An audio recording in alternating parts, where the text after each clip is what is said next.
हैं, आप ही नौकर बने बैठे हैं, कोई क्या करे। बोलिए भगवान बुद्ध की। हाँ, इसलिए भगवान सबसे अनूठे हैं। बोलिए भगवान बुद्ध की। अरे बैटरी लो हो गई है, इतने धीरे से कहेंगे तो भगवान की करना।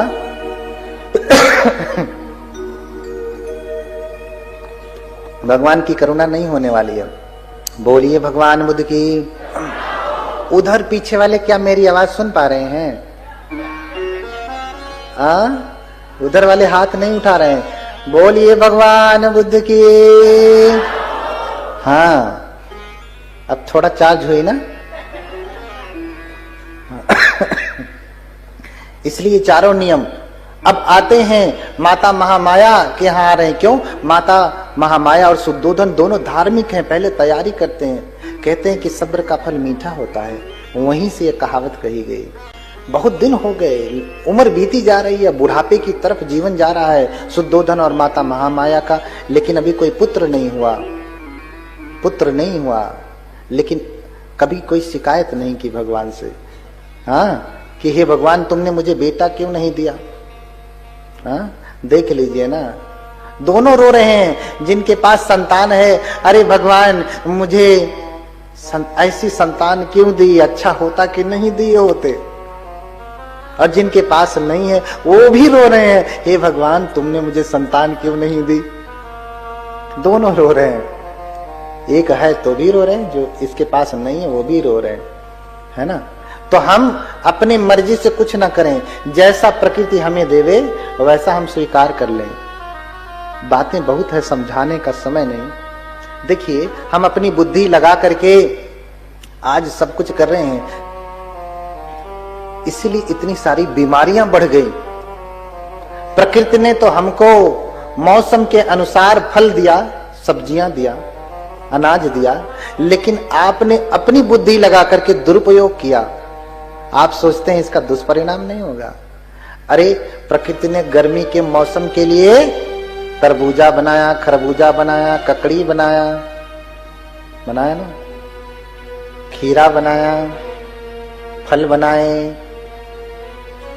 गर्मी के लिए हमारी तरफ देखिए ना, सर्दी के लिए सर्दी वाली सब्जियां देखिए ना, हरी हरी मटर सब्जी आती है, अरहर आती है, बहुत सारी सब्जियां आती है जो शरीर को गर्म करती हैं और शरीर को पोषण देती हैं। इससे शरीर स्वस्थ बनता है। बरसात के समय में ऐसी सब्जियां और फल आते हैं जो शरीर के लिए एंटीबैक्टीरियल का काम करते हैं। लेकिन अपनी बुद्धि लगा करके आज आपको खीरा हर मौसम में चाहिए। सर्दी है तो भी देखता हूं कि लोग सलाद खा रहे हैं, खीरा खा रहे हैं, ककड़ी खा रहे हैं। अरे भैया, शरीर खुद ही ठंडा है सर्दी में, ऊपर से खीरा खा लोगे तो भले आपका शरीर थोड़ा मजबूत है, पता नहीं चलेगा, लेकिन बीमारी तो पैदा करेगा। और वो ऐसी बीमारी पैदा करेगा कि जिसका कोई मशीन ही नहीं बनी कि उसे जांच करके बता दे। उसे जांच करके नहीं बताया जा सकता। अरे जब आम आना था तो आम आता था, लेकिन आज आपको हर समय में आम चाहिए। हाँ, हर समय में आम खा रहे हैं, हर समय में केला खा रहे हैं, हर समय में संतरा, हर समय में नींबू, हर समय में आंवला, हर समय में गोभी खा रहे हैं। गोभियां सर्दियों में ही सिर्फ आती थी, अब गर्मी में भी गोभी खा रहे हैं। अरे तो उसका गुण दुर्गुण में नहीं बदल जाएगा? बदलेगा ही। आप अपनी बुद्धि की वजह से प्रकृति के विरुद्ध में चले गए। भगवान बुद्ध प्रकृति के विरोध में नहीं जाते। निरंजना में है, सूखा पड़ा है, खाने को भोजन नहीं। मनते मोगलान कहते भगवान कहें तो रिद्धि बल से उत्तर कुरु में जाऊं और चारिका करके लेकर जाऊं।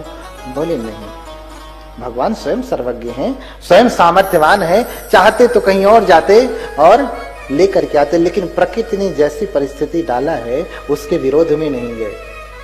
इसलिए तो बुद्ध हैं। ये चर्या सिखा करके गए, लेकिन हम सीखते ही नहीं। आज आप खाइए हर समय में आम, आपको लगता है कि आप सर्दी के मौसम में आम खा रहे हैं तो आपके शरीर में विटामिन जा तो रहा है, विटामिन के साथ साथ बीमारी जा रही है। आज हर घर में शुगर के पेशेंट हैं, सबका बीपी बढ़ा हुआ है, सबका कोलेस्ट्रॉल बढ़ा हुआ है, सबका यूरिक एसिड बढ़ा हुआ है। क्यों बढ़ रहा है? क्योंकि आपका भोजन दूषित हो गया, क्योंकि आपने अपनी बुद्धि लगा करके प्रकृति के विरोध में चलना शुरू कर दिया। इसलिए जो प्रकृति देती है ना वो स्वीकार करें। प्रकृति ने आपको पुत्र दिया है ना तो खुश रहिए, नहीं दिया है तो रोइए मत कि हे भगवान एक दे दीजिए। प्रकृति ने सोचा होगा कि शायद पुत्र आपके लिए नहीं है, आएगा तो शायद नुकसान ही होगा, इसलिए नहीं आया। लेकिन कर्म करते रहे। राजा सुद्धोधन माता महामाया शिकायत नहीं करते, हे भगवान मुझे संतान क्यों नहीं दिया, बस शीलों का पालन कर रहे हैं, उपोषित व्रत रख रहे हैं। लेकिन जब होना था तब हुआ, गर्भ में बच्चा आया ही। कहते हैं कि माता उपोषित रखती हैं, व्रत का पालन करती हैं और उत्तराषाढ़ नक्षत्र में वो जाकर के बिस्तर पे लेट जाती हैं अपने कमरे में और सोती हैं। तो फिर सपना देखती हैं। क्या सपना देखती हैं कि चातु महाराज जी देवता आते हैं और उनकी सैया को उठा ले गए हिमालय पर, और फिर उनकी देवियां उनकी पत्नियां आती हैं, उनको स्नान कराती हैं, सुंदर वस्त्र पहनाती हैं और फिर लिटा देती हैं उसी हिमालय पर रखे हुए बेड पर। अब वो लेटी हैं और क्या देखती हैं कि एक सफेद, थोड़ा कथा से जोर से चला रहा हूं, क्या करूं, पूरा नहीं कह पाऊंगा कल तक, नहीं तो कुछ झलक ले लीजिए। हाँ, सफेद हाथी आता है और सफेद पुष्प लिया है अपने सूंड में, लेकर के माता महामाया को 3 बार ऐसे प्रदक्षिणा करता है। देखिए हमारे बौद्ध धर्म में प्रणाम प्रदक्षिणा करने का नियम है। पैर छूना ये बहुत छोटा सा प्रणाम है, हमारे यहाँ पैर छूना बहुत छोटा माना जाता है, इसलिए 3 बार माथा पटक करके प्रणाम किया जाता है। उससे कहीं ज्यादा गहरा प्रणाम है, उससे कहीं ज्यादा आदर भरा प्रणाम है, इसलिए माथा पटक करके प्रणाम किया जाता है। हाँ, बहुत सारी बातें जो है प्रदक्षिणा की जाती है। भगवान बुद्ध को भी जब कोई आता था, मिलता था, मिलने के बाद उनको प्रणाम करके प्रदक्षिणा करके जाते थे लोग। आज भी आप सारनाथ जो है बोध गया, लुम्बिनी, श्रावस्ती जाएंगे तो प्रदक्षिणा पथ बना है, प्रदक्षिणा करते हैं लोग, देश विदेश से आते हैं और प्रदक्षिणा करते हैं। हाँ, तो 3 बार प्रदक्षिणा किया और फिर दाहिने तरफ से गर्भ में प्रवेश हो गया और इतने में ही माता की आंख खुल गई। तो कुछ लोग कहते हैं कि देखो ये सब मिलावट नहीं है बौद्ध धर्म में, अरे माता के पेट में हाथी कैसे घुसेगा? अरे भैया वो सच में नहीं घुसा था, माता लेटी है और सपना देख रही है, सपने में घुसा था। और सपने में तो हाथी क्या, व्हेल मछली भी घुस जाएगी पेट में? हाँ, नहीं होगा। सपना में तो कुछ भी हो जाता है, सपने में कुछ भी हो जाता। माता लेटी हैं और सपना देख रही हैं कि देवता उठा ले गए, और फिर वो लेटी हैं, सफेद हाथी आता है सफेद पुष्प लेकर के 3 बार प्रदक्षिणा करता है और दाहिने तरफ से गर्भ में प्रवेश हो जाता है। और ये सपना देख रही है, अरे मेरे पेट में हाथी घुस रहा है, घबरा करके निद्रा खुल जाती है, उठ जाती हैं, पसीने पसीने हो जाती हैं, देखने लगती हैं कि कहीं सच में मेरे पेट में हाथी तो नहीं घुसा। हाँ, हाथी तो नहीं घुसा। और फिर अपना ये सपना अपने स्वामी को, राजा को बताती हैं। राजा तुरंत स्वप्न के जानकारों को बुलाते हैं और फिर 108 ब्राह्मण आते हैं। उन 108 ब्राह्मण ज्ञानियों को भोजन करा करके, दान दे करके, फिर राजा निवेदन करते हैं कि इन 108 में से जो 8 ज्ञानी हैं वो रुक जाएं, बाकी 100 जाएं विश्राम करें। ये 8 लोग स्वप्न की व्याख्या करें कि इसका अर्थ क्या हुआ। तो 8 ब्राह्मणों में रामो धजो लक्षणों चापी मंती कौंडन्यो भोजो सुयामो सुदत्तो। देखिए बौद्ध धर्म में राम एक जो है स्वप्न को बताने वाले व्यक्ति हैं, उनका नाम है राम। और फिर लक्षणों यानी लक्ष्मण नाम, वो भी एक ब्राह्मण है जो स्वप्न की व्याख्या करने वाले हैं। ठीक है, दशरथ जातक में भी राम एक बोधिसत्व के रूप में है, उनकी चर्या। ठीक है, एक बोधिसत्व के रूप में है, लेकिन अंतर है, थोड़ा सा अंतर है। ठीक है, ठीक है। अब 8 ब्राह्मण स्वप्न की व्याख्या करने लगे कि जो है महामाया ने जो सपना देखा है वो क्या सपना देखा, क्या सपना देखा। वो सपना देखा कि पेट में हाथी घुस गया। इसका अर्थ ये हुआ कि माता ने गर्भ धारण किया है, यानी ये गर्भवती हो चुकी हैं, इसलिए इनको सपने आ रहे हैं, उल्टी नहीं आ रही है ना। इनको सपने आए हैं, उल्टी नहीं आई है। आपको क्या आता है? सपने भी आते हैं, लेकिन उससे पहले उल्टी आती है। स्वप्न इस बात की जानकारी दे रहा है कि माता गर्भवती हो चुकी है,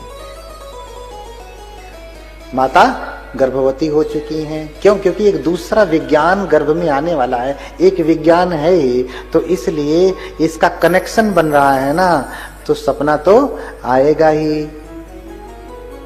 सपना आएगा ही। इसलिए माता गर्भवती हुई है।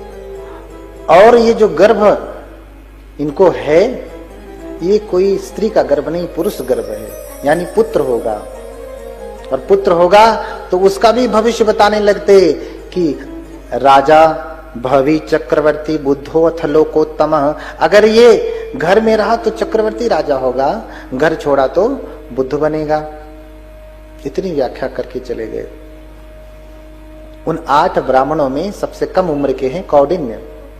कौंडिन्य ने कहा कि नहीं, स्वप्न के अनुसार ये जो हैं चक्रवर्ती राजा नहीं बनेंगे, बुद्ध ही बनेंगे। सबसे कम उम्र के हैं। बाकी 7 ब्राह्मण जो हैं वो 80 वर्ष से अधिक हैं। तो होता क्या है, कल कोई उम्र दराज व्यक्ति चीवर पहन करके आ जाए और हमारे कोई छोटे बनते मित्तानंद जी जो कई वर्षों से 6-7 वर्षों से चीवर में हैं, दोनों को बिठा दिया जाए तो आपको क्या समझ में आता? बट मोटे बनते कौन आए हैं? हाँ, वही है ना, उम्र दराज वाले वही दिखते हैं ना।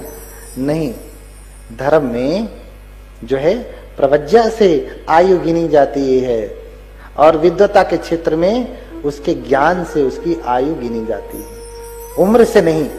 कितना ज्ञान है इससे महत्व दिया जाता है। 80 वर्ष से अधिक हैं, सबने कहा या तो चक्रवर्ती राजा होंगे या फिर बुद्ध होंगे। लेकिन कौंडिन्य ने सत्य कह दिया कि नहीं, ये राजा नहीं होंगे, ये तो बुद्ध ही होंगे। क्योंकि जिस हिसाब से सपना आया है ये राजा नहीं, ये घर छोड़ेंगे, बुद्ध बनेंगे। तो राजा को अच्छा नहीं लगा। कौन पिता कौन माता चाहती है कि उसका बेटा भिक्षु बने? कोई माता चाहती है? हाथ उठाएं। बहुत लोग उठा लेंगे, तो उठाइए ना इधर से। तो जो चाहते थे उनके बच्चे पहले से ही हो चुके हैं, अभी चाह ही नहीं रहे। हाँ, जिन्होंने चाहा उनके बच्चों ने घर छोड़ दिया है, वो हैं। हाँ, हो सकता है किसी ने कल ही चाहा हो या अभी अभी चाहा, तो समय लगेगा। हाँ, लेकिन कहें कि हम 5 सालों से चाहते हैं हमारा बेटा बनते बने, तो अब तक बन जाना चाहिए था, बहुत विलंब हो गया। हाँ, राजा है, राजा के पास इतनी बड़ी प्रॉपर्टी है, इतनी बड़ी संपदा है, कौन संभालेगा? उसके पास तो कारण भी है कि कोई घर छोड़ने वाला ना हो, राजा ही हो, राजपाट संभाले। इसलिए उन्हें अच्छा नहीं लगा कि ये कम उम्र का जो है ब्राह्मण कहता है कि बुद्ध बनेंगे। तो सबका सत्कार किया, उनका नहीं किया, चले जाते हैं। और फिर 7 ब्राह्मण जो है उन्हीं से पूछते हैं कि अच्छा, 2 कारण आपने बताया कि बुद्ध बनेंगे या चक्रवर्ती घर छोड़ देंगे, बुद्ध बन जाएंगे, तो क्या कारण होगा जिसकी वजह से ये घर छोड़ देंगे? उस कारण को बता दीजिए, निवारण बता दीजिए। और फिर हम पहले ही कर देंगे, ये घर छोड़ेंगे ही नहीं, तो बुद्ध कहां से बनेंगे? तो सभी ज्ञानी ब्राह्मण जो स्वयं सन्यासी हैं वो कहते हैं, राजन इनके सुख भोग की, भोग विलास की इतनी सुविधा कर दो कि उसी में लीन रहे, घर छोड़ करके जाए ही ना। वो स्वयं सब सन्यासी हैं, गृह त्यागी हैं। वो ये कह रहे हैं कि इनको इतना सुख भोग दो, काम भोग दो कि ये घर ही ना छोड़े। ऐसा कह करके वो अपने ऊपर ही प्रश्न ले रहे हैं कि यानी तुम सभी जो सन्यासी हो, घर छोड़े हो, तुम्हें काम भोग नहीं मिला, टुटवा रहे थे इसलिए घर छोड़ दिया, कुछ मिला नहीं। हाँ, तो यही गलत हो गया। दूसरी बात, काम भोग करने वाला व्यक्ति चक्रवर्ती राजा, क्या राजा भी ठीक से नहीं हो पाएगा? जो शराब पीने में लत जो है लगा है, स्त्री के भोग विलास में लगा है, वो राजा बन पाएगा? नहीं, उसके लिए तो बड़ा पराक्रम करना पड़ता है। दोनों प्रकार से बातें गलत हैं, लेकिन होता है ना कि लोग अपना सत्य सुनना चाहते, जो उनके मन में वो सुनेंगे तो उन्हें अच्छा लगेगा कि हाँ ये सही कह रहे हैं, तो उसमें कोई तर्क वितर्क नहीं। तो राजा को अच्छा लगा और सभी ब्राह्मण चले जाते हैं। इधर माता उनको 9 महीने ठीक से रखती हैं, 10 महीने ठीक से रखती हैं। तो बोधिसत्व जो है 9 महीने में नहीं जन्म लेते हैं, 10 महीने के बाद जन्म लेते हैं। तो 9 महीने बड़े अच्छे से रखा, सारे नियमों का पालन किया जो मैंने बताया, इससे कहीं ज्यादा बहुत कुछ बता नहीं पाया। और जब 10 महीना पूरा हो गया तो 10 मासावसानम ही रइयो देवी कथेसितम मह्यम याति घरम देवम गंतुम इच्छामहमिति। 10 महीना जब बीत गया तो अपने पति से कहती हैं, सुद्धोधन से कहती हैं कि मैं अपने मायके जाऊंगी, क्योंकि माँ ज्यादा सेवा करती है ना, इसलिए जब महिलाएं गर्भवती होती हैं तो घर में नहीं रहती हैं। कहाँ जाती हैं? माँ के पास जाती हैं, अपनी असली जो जन्म देने वाली माता है उसके पास जाती हैं, क्योंकि वही पीड़ा समझ सकती है। हाँ, तो ये भी कहती कि मैं मायके जाऊंगी। ये तो आज का विषय, उनके पास तो सास थी ही नहीं, माँ थी ही नहीं, इसलिए भी वो जा रही थी कि हमारी माँ जो है, जो देवदह में है, वो हमारे ध्यान रखेंगी। तो राजा से निवेदन किया, राजा ने स्वीकार किया, पूरी व्यवस्था कर दी, राजतंत्र लगा दिया। हाँ, पूरे सैनिक लगा दिए, सुरक्षा कर्मी लगा दिए, पालकी में बिठा करके जो है माता महामाया को विदा किया। कहते हैं कि रास्ते में लुम्बिनी वन पड़ता है। अभी लुम्बिनी वन जो है नेपाल में आ गया। पहले जम्बूद्वीप जब था तो उस समय तो बांग्लादेश भी यही में था, पाकिस्तान भी इसी में था, नेपाल भी इसी में था, है ना। तो जम्बूद्वीप था उस समय, तो जम्बूद्वीप के अंतर्गत था वो। अगर आप कहते हैं भारत के अंतर्गत था तो नहीं, जम्बूद्वीप के अंदर था। इसलिए एक बात को लेकर के लड़ाई हो जाती है। कहते नहीं बुद्ध भारत में पैदा हुए, नेपाल वाले कहते नहीं बुद्ध नेपाल में पैदा हुए, लड़ाई करते हैं। नहीं, बुद्ध सच में जम्बूद्वीप में पैदा हुए। बुद्ध कहाँ पैदा हुए? जम्बूद्वीप में पैदा हुए। नेपाल में पड़ता है इस समय, लुम्बिनी वन पड़ता है, और इतना सुंदर वन है।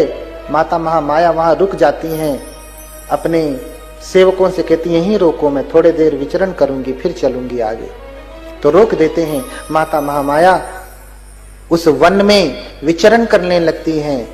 एक सुंदर सा साल वृक्ष दिखा, उसकी शाखा लटकी हुई थी, मानो हाथी के सुंड के समान हो, बहुत सुंदर लग रहा था। इसलिए माता टहलते टहलते उस साल वृक्ष की शाखा को पकड़ लेती हैं। कहते हैं कि तब तक देवताओं ने आकर के शाखा को ऊपर उठा लिया। आप ऐसा समझे कि हवा चली होगी, शाखा ऊपर चली गई, है ना। माता ने जैसे ही उस साल वृक्ष की शाखा को पकड़ा, पकड़ते ही वो वृक्ष की शाखा ऊपर चली गई। कहां चली गई? ऊपर चली गई। माता ने शाखा छोड़ा नहीं, शाखा को पकड़ी है। इसी समय जब हाथ छोड़ेंगे नहीं तो हाथ के साथ पूरा खिंचाव पड़ेगा ना इधर के भाग में, तो झटका कहां लग गया? गर्भ में। पेट में झटका लगा और फिर प्रसव वेदना शुरू हो गई। माता अभी हाथ से पकड़ी है, छोड़ी नहीं, उसी समय पीड़ा होने लगी, प्रसव पीड़ा होने लगी। दासियों ने तुरंत कपड़े का घेरा बना लिया, कनात घेर लिया और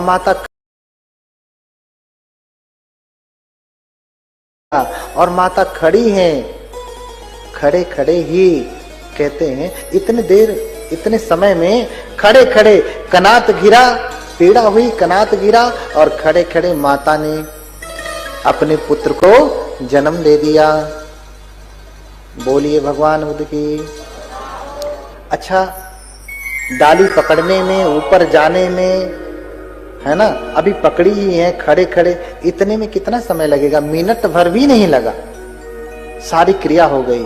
तो बोधिसत्व गर्भ में रहते हुए भी माता को पीड़ा नहीं देते, आते समय पीड़ा नहीं देते और गर्भ से बाहर आते समय भी पीड़ा नहीं देते।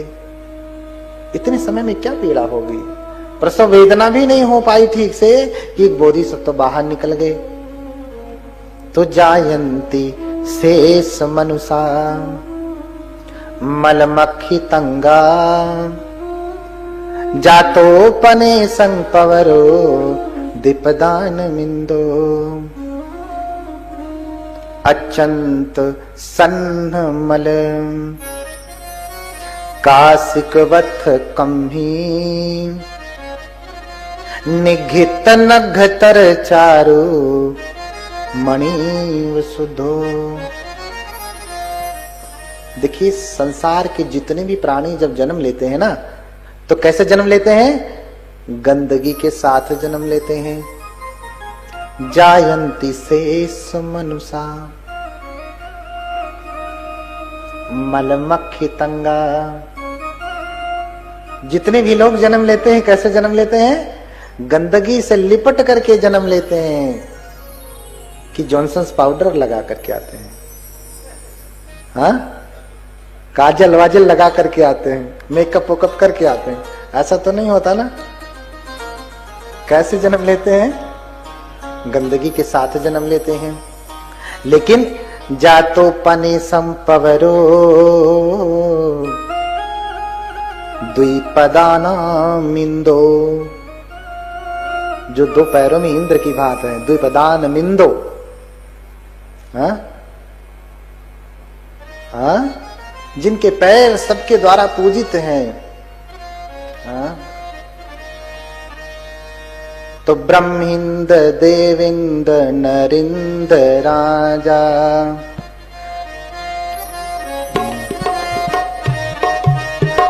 ब्रह्मिंद देविंद नरिंद राजा,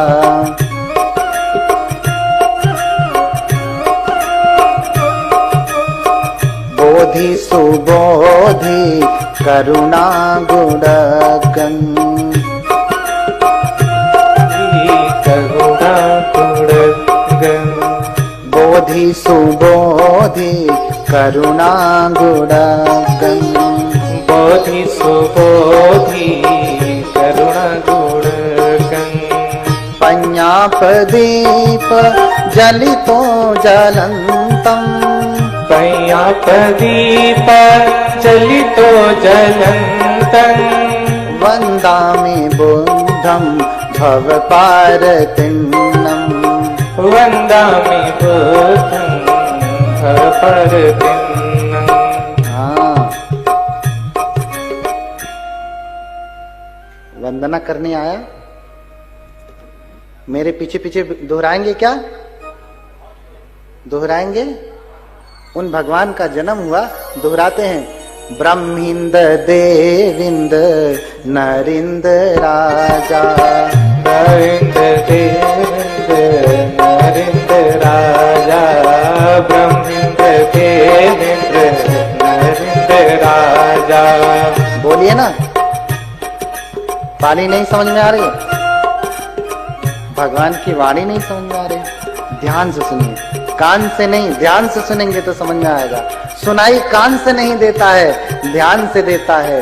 दिखाई आंखों से नहीं देता है, ध्यान से देता है। इसलिए कहते हैं जरा ध्यान से देख। कोई ये नहीं कहता जरा आंख से देख। हाँ,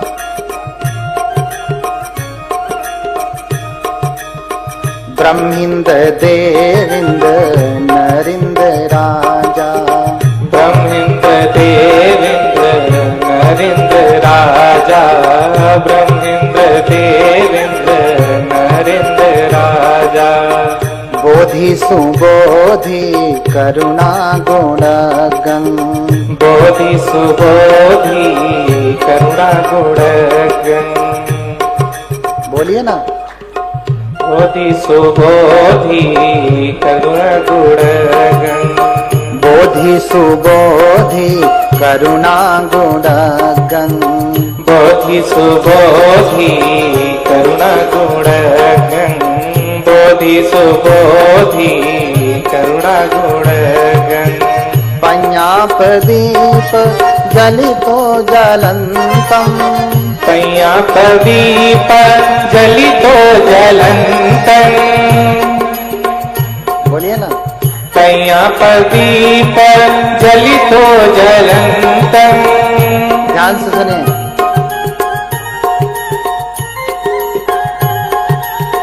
पञ्ञापदीप जलितो जलन्तम्, पञ्ञापदीप जलितो जलन्तम्। वन्दामि बुद्धं भवपारतिन्नम्, वन्दामि बुद्धं भवपारतिन्नम्। ये तो बोल सकते हैं ना, वन्दामि बुद्धं भवपारतिन्नम्। बोलिए ना,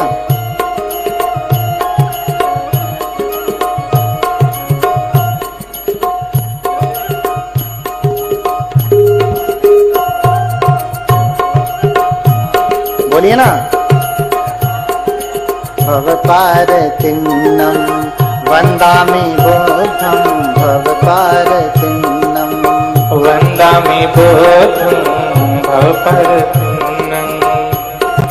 भगवान बुद्ध का नाम लेने से वाणी शुद्धि होती है। वंदना करिए, वन्दामि बुद्धं भवपारतिन्नम्, वन्दामि बुद्धं भवपारतिन्नम्।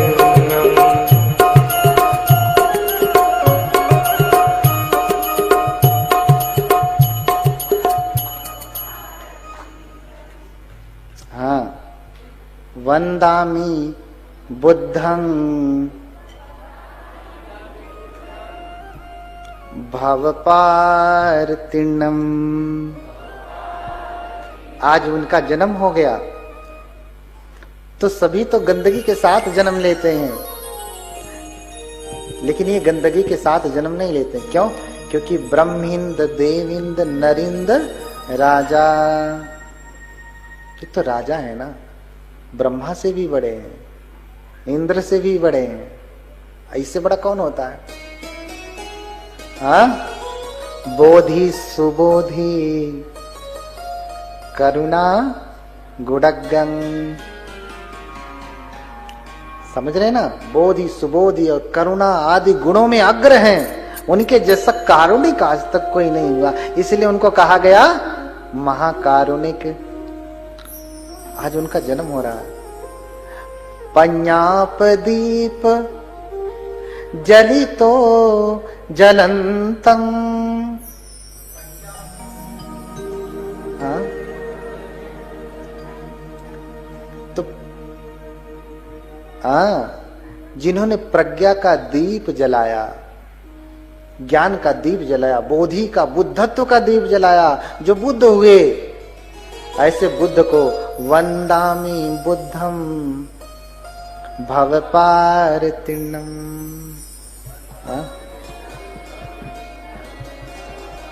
बोलिए भगवान बुद्ध की।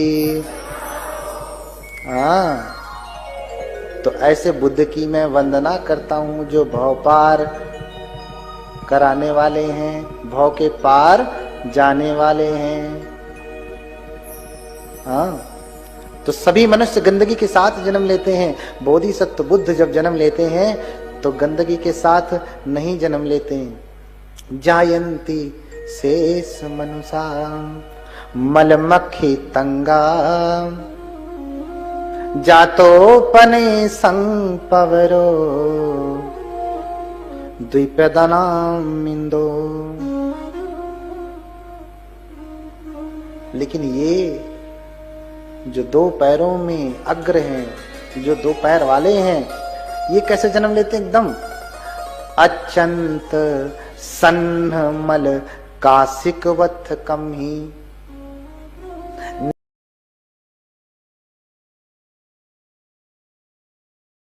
निघित नघतर चारु मणि सुधो। बोलिए भगवान बुद्ध की। जैसे काशी का वस्त्र, आज भी सबसे बढ़िया वस्त्र किसका माना जाता है? काशी का, बनारस का। सबसे बढ़िया साड़ी कहाँ की है?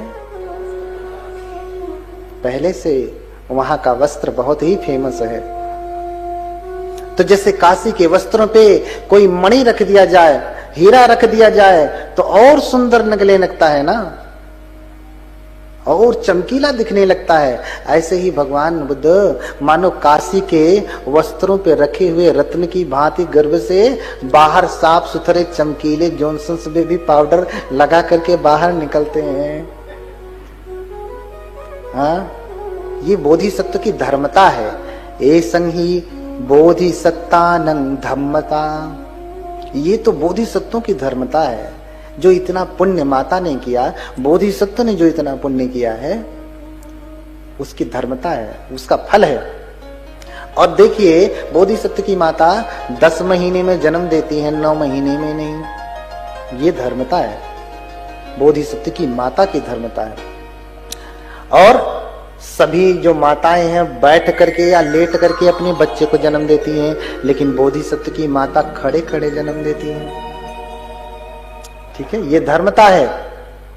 सभी माताएं जब जन्म देती हैं तो बच्चे को उल्टे जन्म देती हैं। बोधिसत्व जब जन्म लेते हैं तो सीधे सीधे जन्म लेते हैं। सीधे सीधे यानी पैर पहले बाहर आता है कि सर? क्या माता जी लोगों से पूछ रहे हैं? पहले सर आता है ना, पहले सर। क्या सर वाले हाथ उठाएं? यही सीधा सीधा हुआ ना? हाँ।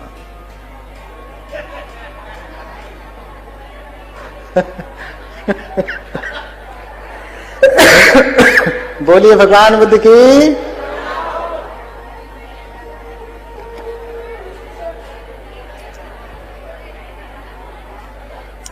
अरे थांबा थांबा, शांतता ठेवा। बोलिए भगवान बुद्ध की। तो सभी यही जानते हैं कि पहले सर बाहर आता है, पैर बाहर नहीं आता, उसे सीधा कहते हैं। अब सोचिए, माता खड़ी हैं, पहले सर बाहर आए तो बच्चा धड़ाम से गिरेगा, सर फूट जाएगा वहीं। ये सीधा हुआ? ये सीधा हुआ? अच्छा, गाड़ी में बैठते हैं, सीधे सीधे बैठना हो तो पहले सर डालते हैं कि पहले पैर डालते हैं? अच्छा, गाड़ी से निकलना भी हो, उतरना भी हो तो पहले सर बाहर निकालते हैं कि पहले पैर बाहर निकालते हैं? घर में से बाहर निकलते हैं तो पहले सर बाहर निकालते हैं कि पैर बाहर निकालते हैं? हा?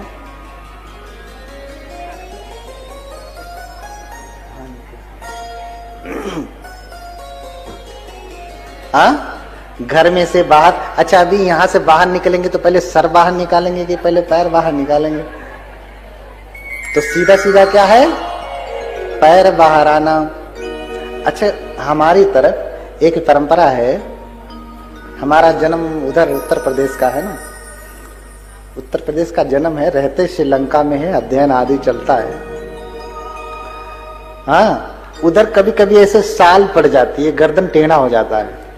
इधर होता है, यहाँ दर्द होता, गर्दन सीधा ही नहीं होता। तो गांव में कहते हैं कि जो उल्टा पैदा हुआ है उससे लात मरवा ले तो सीधा हो जाएगा। ऐसा होता है ना इधर भी? हाँ। अच्छा, आप सोचिए, जो स्वयं उल्टा है, जो स्वयं टेढ़ा है, वो टेढ़े को सीधा कर पाएगा? इसका मतलब कि जो सीधा होगा वही ना टेढ़े को सीधा करेगा। इसका अर्थ ये हुआ कि जिसको हम उल्टा कह रहे हैं सच में वो उल्टा नहीं था, वो सीधा पैदा हुआ है, इसलिए टेढ़े को सीधा कर देता है। बोलिए भगवान बुद्ध की। तो जब बोधिसत्व बाहर आते हैं तो सीधे सीधे आते हैं, पहले पैर बाहर आता है, और जब बाहर आता है पैर तो 7 कदम चलते हैं। हाँ, 7 कदम चलते हैं, ऐसा वर्णन मिलता है। ये तो बोधिसत्वों की धर्मता है। और जहां जहां चलते हैं कहते हैं कमल का पुष्प खिल गया। कमल का पुष्प अर्थात शुद्धता का प्रतीक है। कभी कभी बातें जो है अतिशयोक्ति में कही जाती हैं। जब कोई कवि कुछ लिखता है ना, हाँ, तो वो कैसे लिखता है? वो हमेशा अतिशयोक्ति में लिखता है। लिखता है ना, चौपाई पढ़ा करते थे ना, मुख मयंक सम मंजू मनोहर। मुख आपका कैसा है? चंद्रमा के समान है। तो क्या सच में मुख चंद्रमा जैसा होगा? हाँ, चंद्रमा तो फिर भी गोल सा होता। मुख कभी ऐसा कोई मुख देखा जो सर्किल जैसा गोल है बिल्कुल? हाँ, ऐसा होगा? आदमी का मुख तो पूरी तरीके से गोल भी नहीं होता, फिर चंद्रमा जैसा कैसा होगा? है ना? तो कुछ बातें जो हैं संकेत में कही जाती हैं, है ना, संकेत में कही जाती हैं। और फिर बोधिसत्व का जब जन्म हो जाता है, माता चली जाती हैं, और फिर राजा सुद्धोधन को याद आता है कि ब्राह्मण क्या कह करके गए थे, बच्चा बड़ा होगा घर छोड़ देगा। तो घर न छोड़ने पाए तो सुख भोग की सारी व्यवस्था करना। बच्चा धीरे धीरे बड़ा होने लगता, शिक्षा दीक्षा की सारी व्यवस्था होती है। उनके गुरु सब्बमित्र, विश्वामित्र जिसको कहते हैं, उनके गुरु होते हैं, उनको पढ़ाते हैं। वेद पढ़ाया, वेदांग पढ़ाया, उपनिषद पढ़ाया। ये स्वयं डॉक्टर अंबेडकर द बुद्धा इन धम्मा में लिखते हैं कि उन्होंने वेद पढ़ाया, वेदांग पढ़ाया, उपनिषद पढ़ाया अपने शिष्य को, पुत्र को। तो ये कड़ी होने लगती है आगे की। अभी जो है बच्चा जन्म हुआ तो माता चली गई, अब पीहर जाने का कोई मतलब नहीं, माँ जो है माता के यहाँ जाने का कोई अर्थ नहीं। तो घर चली आई, इतने लंबे समय की कामना थी अब पूरी हो गई, अभिलाषा थी, इच्छा थी, पूरी हो गई। तो खुश होकर के दोनों पति पत्नी ने, राजा रानी ने, माता महामाया ने, सुद्धोधन ने अपने पुत्र का नाम ही रख दिया कि इसके आने से हमारी अभिलाषा का, हमारी कामना का जो है, हमारी कामना पूर्ति हो गई, इसलिए इसका नाम ही रख दिया जाए सिद्धार्थ। उनका नाम रख दिया सिद्धार्थ। देखिए, बोधिसत्व की माता होना, पिता होना, ये भी अपने आप में बड़े पुण्य की बात है। इतनी आसानी से कोई नहीं हुआ करता है, बड़ा पुण्य चाहिए होता है, बड़ा पुण्य चाहिए होता है। कहते हैं कि माता महामाया जाति सताम पंचम नूनकानी सबोधिसत्वस्य बभूव माता। कहते हैं कि 500 जन्मों तक वो बोधिसत्व की माता रही है। कौन? महामाया। जब जब वो बोधिसत्व के रूप में जन्म लिए। जाति सताम पंचम नूनकानी सबोधिसत्वस्य बभूव माता। 500 जन्मों तक वो बोधिसत्व की माता हुई हैं। कौन? महामाया। और पिता कौन हुआ? पिता च सुद्धोधनस्तु तत्र तत्र पति रूप तस्मा जन्नी गुणान्विता। देखिए, 500 जन्मों तक वो माता रही हैं, और सुद्धोधन जहां जहां वो माता हुई वहां वहां वो पिता के रूप में जन्म लिए हैं। तो बोधिसत्व की माँ, बुद्ध की माँ होना, पिता होना, ये अपने आप में अद्भुत बात है। बड़ा पुण्य चाहिए होता है तब जाकर के। अरे आपके गर्भ से तो एक महापुरुष तक नहीं पैदा हो रहा है। क्यों? क्योंकि पुण्य कम है। जिस दिन पुण्य बढ़ जाएगा, कल ही बुद्ध पैदा हो जाएंगे, कल ही बुद्ध पैदा हो जाएंगे। सिर्फ आप ही का नहीं, पिता का भी पुण्य बढ़ेगा, दोनों का पुण्य बढ़ेगा, तभी बुद्ध आएंगे। अभी वैकेंसी ही खाली नहीं है बुद्ध के लिए।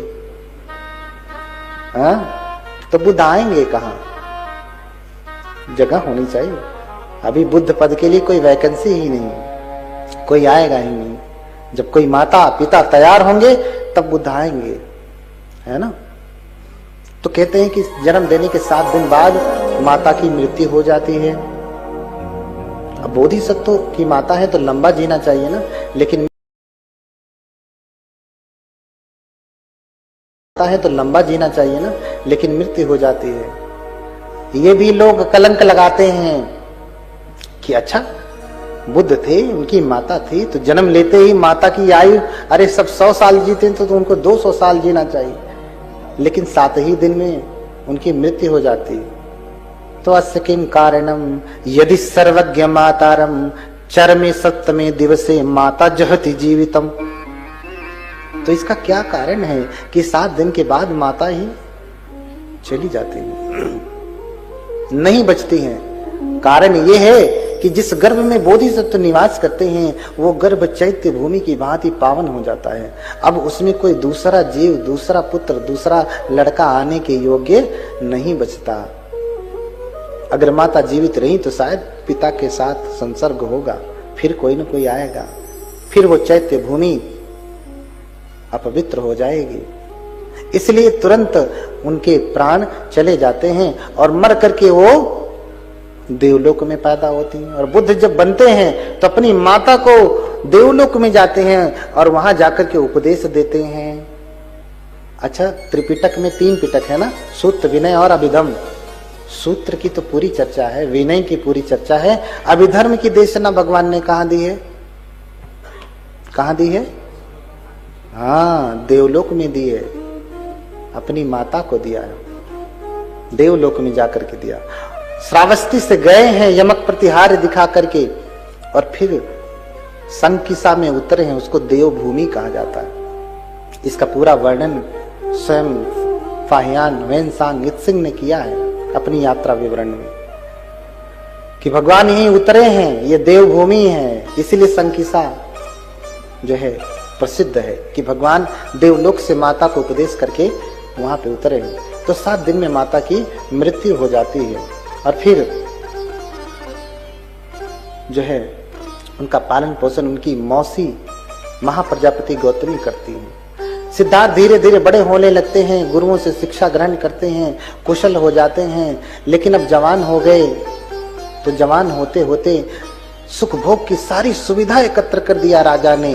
3 महल बनवा दिया, रम्य महल, सुरम्य महल, शुभ महल, 3 प्रकार के महल बना दिया। एक सर्दी के लिए, एक गर्मी के लिए, एक बरसात के लिए।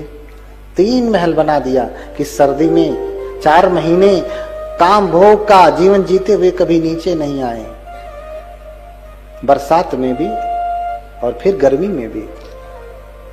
हाँ, और फिर जब उम्र आती है तो उनका विवाह भी यशोधरा के साथ कर दिया जाता है।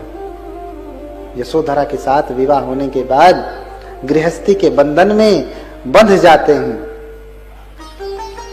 हाँ, और उसी समय कहते हैं कि इतने बड़े हो गए लेकिन कभी वो नगर से बाहर नहीं निकले, कभी उन्होंने बूढ़ा नहीं देखा, कभी बीमार नहीं देखा, कभी मृत नहीं देखा, कभी सन्यासी नहीं देखा। ऐसा हो सकता है क्या? कहते हैं 4 दृश्य देख करके बोधिसत्व घर छोड़ते हैं और फिर बुद्धत्व को प्राप्त करते हैं। 4 दृश्य कौन कौन से? कामेन जिन्नं व्यथितं मतंच दिस्वान रूपम तिभवे विरक्तो। है ना, वृद्ध देखते हैं, बीमार देखते हैं और मृत को देखते हैं, अंत में सन्यासी देखते हैं, घर छोड़ते हैं। हाँ, कभी घर जो है, कभी नगर के बाहर नहीं गए, कभी बूढ़ा नहीं, बीमार नहीं, मृत नहीं देखा, कभी सन्यासी नहीं देखा, प्रवज्जित नहीं देखा। तो नगर भ्रमण की आशा होती है, कामना होती है, तो अपने पिता से अनुमति लेकर के पिता तो पहले मना करते क्योंकि भविष्यवाणी पहले हो चुकी है, ये 4 दृश्य देखेंगे और प्रवजित हो जाएंगे, इसलिए काम भोग में डुबाए रखो इनको, घर से बाहर मत निकलने देना। हाँ, लेकिन बार बार निवेदन करने के बाद पहली बार जाते हैं तो वृद्ध व्यक्ति को देखते हैं। हाँ, देखते हैं कि सामने कोई वृद्ध व्यक्ति जा रहा है। सामने कौन जा रहा है? वृद्ध व्यक्ति जा रहा है और उसकी कमर झुकी हुई है, शरीर सूख गया है, नसें दिखाई दे रही हैं, लाठी लेकर के पकड़े चल रहा है, लाठी लेकर के पकड़ करके चल रहा है। उसकी कमर टेढ़ी होकर के जैसे पुरानी धारण हो गई हो। पहले जब घर बनता था तो लकड़ी का धारण लगाया जाता था, है ना, सपोर्टर लगाया जाता था। जैसे गाटर लगाते थे ना आप पहले, और वैसे धारण लगती थी पहले लकड़ी की, ऐसे उसके ऊपर फिर छाया जाता था ऐसे करके। और लकड़ी जितनी पुरानी होती थी वो वैसे ही वो टेढ़ी मेढ़ी ऐसे घूमती जाती थी। ऐसे ही आदमी जितना पुराना होता है ना, ऐसे टेढ़ा घूमता जाता है। हाँ, अरे लोग कमर टेढ़ा करते हैं, इधर उधर करते हैं, समय आएगा, बुढ़ापा आएगा, खुद ही कमर टेढ़ी हो जाएगी, तुम काहे चिंता करते हो? हाँ, इसलिए बुद्ध नाचते नहीं, बुद्ध कमर हिलाते नहीं, ऐसा नहीं करते। ना तो अनुमति देते कि भिक्षु चलो तुम डांस करो, है ना, डांस करो, ऐसा भिक्षुओं के लिए भगवान ने अनुमति ही नहीं दिया है। तो पहली बार में वृद्ध को देखते, सारथी से पूछते हैं कि सारथी ये कौन है? बोले वृद्ध व्यक्ति है। ये वृद्ध क्या होता है? बूढ़ा क्या होता है? क्या मैं भी बूढ़ा हो जाऊंगा? बोले हाँ देव, आप भी बूढ़े हो जाएंगे। हाँ, देखिए देव राजा के राजकुमार को भी कहा जाता है। हाँ, राजानं राजकुमारो देवोति उच्यते, राजा का राजकुमार भी देव कहा जाता है। अरहंत को भी अरहंतो विशुद्धो देवोति उच्यते, अरहंत को भी देव कहा जाता है। भगवान के श्रावक अरहंत को भी देव कहा जाता है। उनसे बात करते हैं तो देव, देव आप भी बूढ़े हो जाएंगे। तो सिद्धार्थ को बहुत दुख होता कि जब मैं बूढ़ा हो जाऊंगा, मैं बूढ़ा हो जाऊंगा, इसके जैसा टेढ़ा मेढ़ा हो जाऊंगा, किसी काम का नहीं रहूंगा, तो फिर मैं इतनी मस्ती में क्यों हूं? मैं इतनी मस्ती में क्यों हूं? किस बात का मुझे घमंड है? कौन सी जवानी? लेकिन यहां तो लोग जवानी में मस्त है ना, नाचते हैं, गाते हैं, चिल्लाते हैं। हाँ, नाचते हैं, गाते हैं, चिल्लाते हैं। तो माटी के पुत्र कैसो नाचत है, माटी के पुत्र कैसो नाचत है, माटी के पुत्र कैसो नाचत है।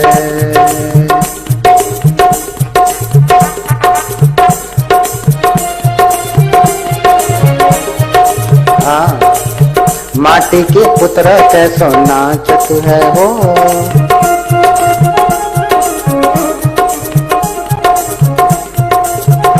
कैसो नाचत है, माटी के पुतलों कैसो कमर हिला हिला के नाचते। अब कुछ लोग अहंकार से नाचते हैं।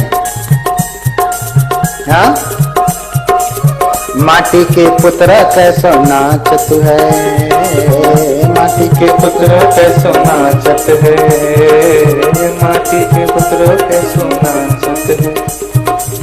जब कछु पावे तब गर्व करत है, जब कुछ पावे तब गर्व करत है, जब कुछ पावे तब गर्व करत है। थोड़ा सा रंगीन कागज बढ़ जाए तो कितना अहंकार हो जाता है ना, घमंडी कर हो जाता है। अहंकार से चलता है कि मैं तो बड़ा, मेरे सामने कौन टिकेगा। बदमाशी करता है, पैसों से खरीद लेता है सिस्टम को। जब कछु पावे तब गर्व करत है, जब कुछ पावे तब गर्व करत है, जब कुछ पावे तब गर्व करत है। मैया गई तब रोवन लगत है, मैया गई तब रोवन लगत है, मैया गई तब रोवन लगत है। मैया माने माया का, मैया यानी धन दौलत, यानी धन दौलत, रुपया पैसा, स्त्री।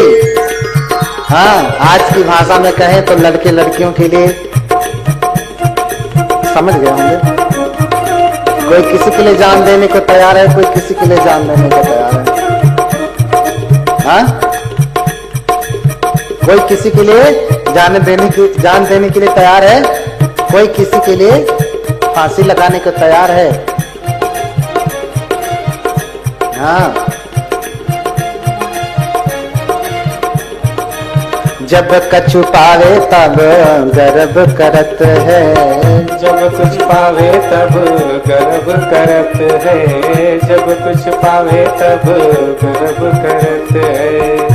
मैया गई तब रोवन लगत है, मैया गई तब रोवन लगत है, मैया गई तब रोवन लगत है।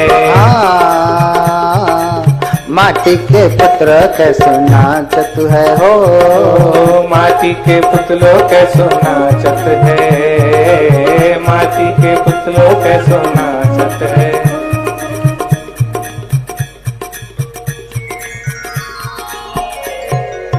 देखा है ऐसा पुतला नाचते हुए? इसमें थोड़ा इको ज्यादा है भाई, कहाँ है? आवाज थोड़ी साफ सुथरी होनी चाहिए, इसमें इको ज्यादा है। हाँ, देखा है ऐसा पुतला नाचते हुए? खूब नाचता है, मस्ती में है। आजकल तो पार्टियों में लोग नाचते हैं।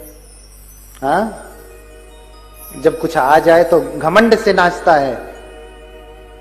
तो कोई कोई तो जवानी में नाचते हैं, मस्ती में नाचते हैं, क्योंकि उन्हें लगता है कि हम पहली पहली बार जवान हुए हैं, थोड़ा नाच लें। हाँ, यही उम्र है, कर ले गलती से। बताओ, ऐसा ऐसा गाना चलता है। हाँ, अब मेरी समझ में नहीं आता, किसी ने गा दिया, चलो उसकी गलती है, उससे ज्यादा बुरे कौन है? ये चलाने वाले। हाँ, जो ये गाना चला लेते हैं, क्या यही उम्र है, कर ले गलती से मिस्टेक। भैया ऐसा गाना सुनेगा तो गलती से मिस्टेक कर लेगा। हाँ, तो ऐसा गाना चलना चाहिए? ऐसा गीत चले क्या? चलता नहीं है, तुरंत उसके ऊपर तो FIR होना चाहिए। हाँ, उम्र कैद होनी चाहिए कि ऐसा गाना चलाता है जो समाज को।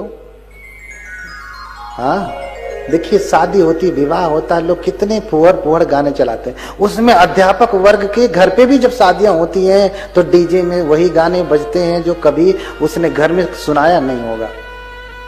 हाँ, बताओ ना, ये कौन सी शिक्षा आ रही है? ये सब, यही सब तो है जवानी का अंधापन। हाँ, ये सब त्यागिए, गलती से मिस्टेक मत सुनाइए उनको। अगर वो सुनने लगे तो फिर गड़बड़ी हो जाएगी। इसलिए सिद्धार्थ कुमार जब देखते हैं कि अरे कि सभी लोग बूढ़े होंगे, तो सारथी से कहते हैं कि धिगसार थे अबुध बाल जनस्य बुद्धि,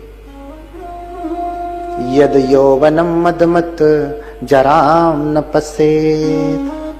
इसका ईको कम कर दीजिए, बहुत थोड़ी साफ आवाज रहे। हाँ, अरे धिक्कार है सारथी ऐसे लोगों को जो जवानी में मस्त होकर के, मदमत्त होकर के बुढ़ापे को नहीं देखते कि एक दिन बुढ़ापा आएगा तो ये सारा जो ग्लो है ना, ये चला जाएगा। तो अभी किया क्या? अरे लोग जन्मदिन मनाते हैं, 80 साल का व्यक्ति भी केक काटता है और हैप्पी बर्थडे टू यू कहता है, हैप्पी बर्थडे टू मी। कितने लोगों का जन्मदिन नहीं मनाया जाता तो अपने से ही केक सामने रख करके फेसबुक पे फोटो करके डाल देते हैं। हाँ, फेसबुक पे फोटो डाल देते हैं। हाँ, कि हैप्पी बर्थडे टू मी। 40 साल का हो गया व्यक्ति हैप्पी बर्थडे मनाता है, 50 साल का व्यक्ति हैप्पी बर्थडे मनाता है, 20 साल का व्यक्ति हैप्पी बर्थडे मनाता है। उसे ये नहीं पता कि 20 साल मौत के करीब पहुंच गया। अब बचे कितने, किया क्या? 40 साल का व्यक्ति जन्मदिन मनाता है, इतने दिन के लिए वो मौत के करीब पहुंच गया। अभी बचा कितना, गिनती के दिन बचे हैं।